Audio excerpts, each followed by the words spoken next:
Hello ladies and gentlemen, I'm Joe the Hellhound, and today we're trying something a little new. We are going over a bundle, and we are also going to be doing a pack opening. I'm not going to be going too much in detail with the pack opening, it's just going to be kind of there while we discuss a few things about the cards. But yeah, with this being started, we're opening a bundle for the Guilds of Ravnica set that has recently come out for Magic the Gathering. And we're just gonna kind of just pop this open, see what it comes with, and I'm just gonna get a feel with it since this is my first one.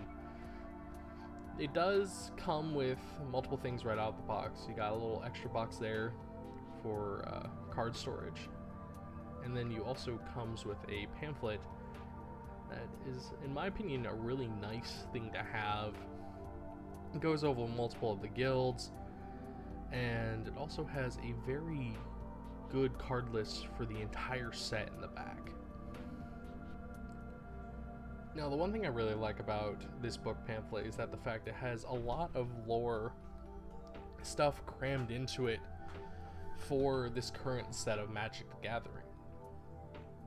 And it also goes into a little bit of depth of what's going on with the guilds currently at this time frame. Now, a lot of you may be wondering, oh, why is this such a big deal? Well, Magic the Gathering does have a very expansive lore and story going on in the background, despite it just being a playing trading card game. And it's also just seeing some of the artwork inside of it that's very nice. Now, on top of that, I went over the fact that there is a little box for a spacer that I majestically hold upside down for a second, but it's there. It's good for holding just your cards and things like that on the side. If you are playing Magic the Gathering and holding cards, you will definitely need that box. Now, opening the main box, which is beautifully designed by the way, there is a pack of lands. I believe it's like 75 lands in total, with a holo of each of the lands. Now, inside the box, generally also comes with deck building guide and also popular Magic formats and the cards. I really like those instruction cards. It can help a lot than just having a very weird feeling sheet of paper in your hands to help you guide and understand the game a bit better. Now, these bundles come with a dice that are just kind of random unless you buy a set piece die or whatever. This one specifically comes with a green black die, which you can see I'm just kind of struggling to get into focus. So to sum it up, these dice are called life counters for Magic the Gathering. They're a bigger than average D20, and they will hold a symbol on them relative to the set, or in this case to one of the guilds. This dice has the Golgari clan symbol on there, which I thoroughly love the design of the dice. It has to be one of my favorite ones so far. And with that being said, it also comes with like a little container inside this box that would be used for, like, say, holding a deck, extra cards, or for me right now, just kind of like throwing the dice in there. Now, this does come with like 10 booster packs, but when we do the pack opening, there will be 12. Because I got like 2 extra from a Planeswalker deck I'm going to be doing a review on later down the line. Now, without being said, I think you'll move towards the pack opening. There it is, just like a really bad fade in, fade out kind of a deal as we open up the packs. Now, since this is the first one, I do want to say I really do like the bundle, and I kind of be like a cheese case about it. I love the graphic designs for the Guilds of Ravnica set that has come to this, the whole setup for that bundle box. I do really like it. I like the texture things to it. It's not too glossy, it's not too rough, it just looks really nice. Now, to sum up what I'm doing here, you guys can see is that I organized the cards by color, and I'm just gonna, as it focuses on that card, and then I think I'm just gonna toss it to the side. It's like, look at me go, I'm being very, oh shit, yeah. That's what I get for trying to be cool, but no, I organized it by color, so white, blue, red, green, black, and then I also had a artifact thing up there, and then of course I started a pile for the multicolored cards. Now a lot of you may be wondering if, especially on this channel, it's like, what are the different colors, what do they mean? White is plains, blue is islands, red is mountain, green is forest, and then black is swamps. They each play their own specific thing and how they actually are. White and blue tend to be a bit more passive compared to red and green, which can be very aggressive, and black kind of plays that weird middle ground. It can either be very aggressive or it can be very calm, and it just lends itself to how the game would be played when you strategize what you want to do. Each one has very different aspects as my camera tries to refocus. Gameplay wise, blue is very much control. That fade was. But yeah, no, it was just kind of a quick time cut to see, like, as I'm going through the packs, because obviously we don't want to be here for like 20 minutes. But no, blue acts as more your controls what players are wanting to do. Red focuses more on damage. White is a control in the aspect, as well as it is more like buffing and healing. Black is more damaging to other cards and deals damage to other players. It's like red, but black has a lot more debuffs to it. And then green, with green, it's go big or go home. Go big, go home, or just like, you know, let's produce 5 million of this one card. But you can see here, with this jump cut, I ended up organizing it even further down to separating the rare cards from the basic cannon fodder of the uncommon and the common cards. The card up there by the dice is a holo that I actually really like. Then of course you can see the stack of multicolors getting a lot more bigger as I show off another multicolor. The multicolors lend themselves, they are very nice to see. They show up in sets.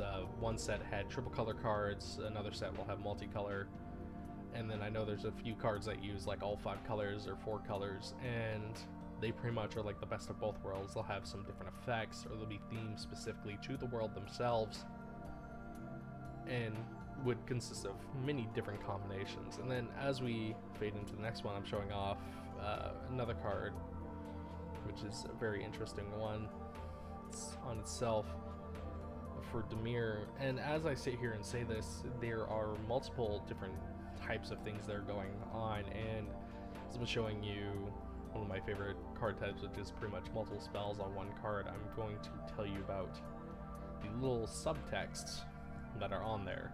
To sum it up, each card has like abilities from like flight to death touch, which is pretty much the card takes damage from anything. The thing that attacked it dies, or if it inflicts damage to anything it touched dies. But I'm gonna sum this up. I'm gonna start with the EZ one that I really like, which I forgot. Oh god damn it, I forgot its name.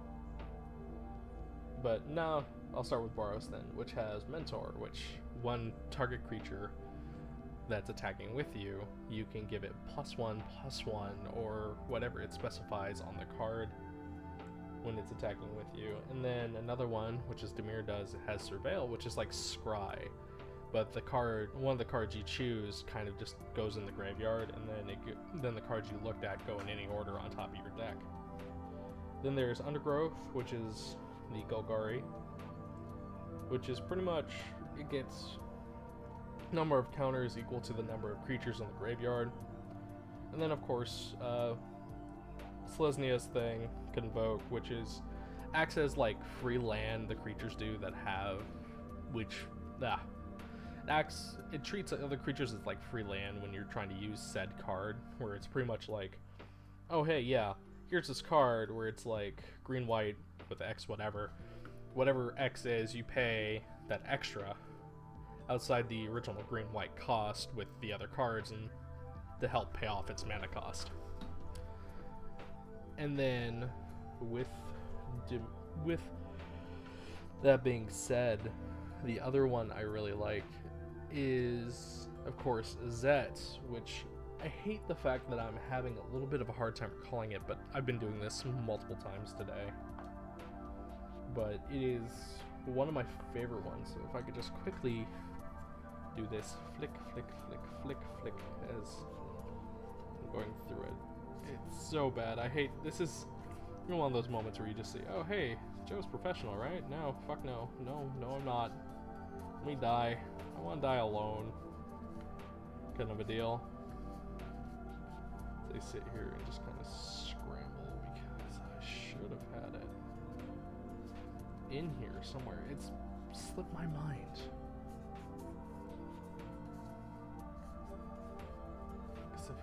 Here it is. Jumpstart. Basically, Jumpstart is one of the abilities that allows you to toss a card. When you play a card and it goes to the graveyard, the card isn't done when it has the Jumpstart ability. You can pay its Jumpstart and then discard a card from your hand to play it again. It's mainly common in instants and sorceries, and that is one of the few very big things behind that set. So kind of like focusing on Borotor. Dimir has Surveil this time around. Golgari has Undergrowth, and Selesnya has Convoke. And to be honest, it kind of makes me excited to see what the other guilds will have if they choose to continue with the Ravnica setup, and we see them later down the line. Yeah, you guys can see as we're just kind of like flipping through the cards.